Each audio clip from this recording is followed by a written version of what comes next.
might be a good name if I ever do decide to wrestle again, but that's highly doubtful.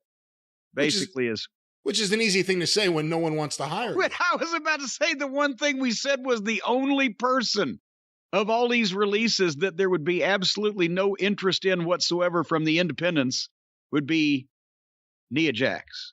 Although I would like to see her as the injury machine or whatever. That does have some appeal to me when they actually just put it out there like that. But yeah, the quote is highly unlikely she ever wrestles again.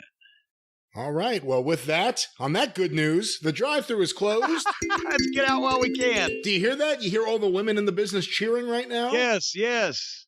They're canceling doctor and chiropractor appointments as we speak. Yeah. I'm probably like the only person that would say this, but I don't believe that Nia should be fired. But absolutely, positively, without question, get her off the main roster, send her back down to developmental, send her back down where she can start all over again and train, probably from square one. Or right away. So right. Yeah, but she needs to check, And like I said, she needs to learn how to act. It's not doing anybody any favors, including herself. And to call out Ronda for hurting Alexa Bliss. I want to go to the shortest match of the night, which was Queen of the Ring Finals, Nia Jax versus Lyra Valkyria. I'm going to keep mispronouncing her name. I'm going to call her Lyra or Lyra, which I will again mispronounce, but it's short. Lyra. I'm going to keep calling her Lyra. It's Nia Jax and Lyra. And I want to mention this because I think, and you and I seem to be in agreement here, Nia Jax, since she's been back in the WWE, has done a lot of work, not just in the ring, but mostly in the ring with how she's carried herself to ingratiate herself more to her fellow wrestlers. She had a reputation of, because maybe just of her size, being too rough with the rest of the women wrestlers. Serious injuries. Some of it was, maybe not understanding the high flying stuff, failing to be perfectly under some wrestlers, diving on her, being too hard with some of the strikes. The famous one where she accidentally breaks Becky Lynch's nose years ago on live TV. In this match, I thought this was really her culmination as someone who she's working with a much smaller, quicker wrestler here. She's selling well, but she's still the monster heel. The end of this match was brutal. Yeah. Like, Lyra slides out of a Samoan drop attempt on the second turnbuckle, tries to powerbomb Nia Jax, who's still standing on the second turnbuckle there. Nia resists and eventually just stuns her and drops down to her. So she does the Annihilator, but without Lyra Valkyrie already being on the mat. She's just dropping down with Lyra, and they both just hit the mat. And I'm like, oh my goodness, if Lyra is not dead or paralyzed, going to the hospital, something with broken everything from the waist up, then this was a tremendous move by Nia.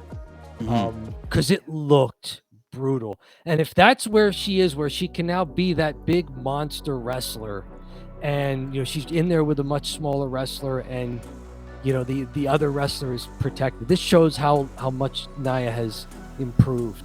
And there was a hug at the end of this where Paul Levesque, Triple H, comes out to present her with the crown, and they have a long hug there, and it looked like it was kind of genuine. Oh yeah, that Nia, even though she's supposed to be a heel, she understood what this meant, that the office trusted her to be Queen of the Ring here, and to work with the smaller wrestlers and go over everybody and to be in this position. That was heartfelt. I mean, I think you phrased it to me backstage to give her flowers here. Yeah. Go for it. I wanted to do this match simply because I think it's a neat nod to what Nia's done. No, for sure. And you're 100% right. And we talked about her when she was wrestling Rhea Ripley, and we were both pretty impressed. We're like, she's really good. And we're like, kudos to Rhea Ripley for being able to work with her. And she's been trashed by the internet, destroyed, she's the worst wrestler ever. And to see her kind of bounce back here, and I think ultimately, I think, shut up the haters on the internet right now. Yeah. Like, there's definitely foot in the mouth for all the people on the internet that were trashing her before, because ultimately she's been fantastic since we've seen her come back and wrestle Rhea Ripley, lose, doing this King of the Ring tournament. Even the promo after the match, she was hilarious when she was like, like just the couple lines she said. She has the attitude and she has the charisma and now confidence too. And I just can't say enough about her. There were some really cool spots during the match that I kind of have down here. Sure. She kind of had a surfboard stretch. I love the surfboard stretch. So she has Valkyria, we'll call her. Okay. I'm still going with Lyra. It's shorter. Lyra. Yeah, well, Lyra. Mistake. She had her in the surfboard stretch, which is really cool. She had her kind of in like a chicken wing, and then she like just slammed her from the chicken wing as she's trying to get out, and then she just bodies her. And to your point, my God, the finish was so good. Like, the baby face, and she comes out with the big wings, and it feels like she's gonna win, and she's trying to get the power bomb, and she just slips out of it and puts her big body on her chest, just slams her down. It's like, and then that's the pin. I'm like, wow, that's not even a finisher, but that was just a great finish, right? Yep.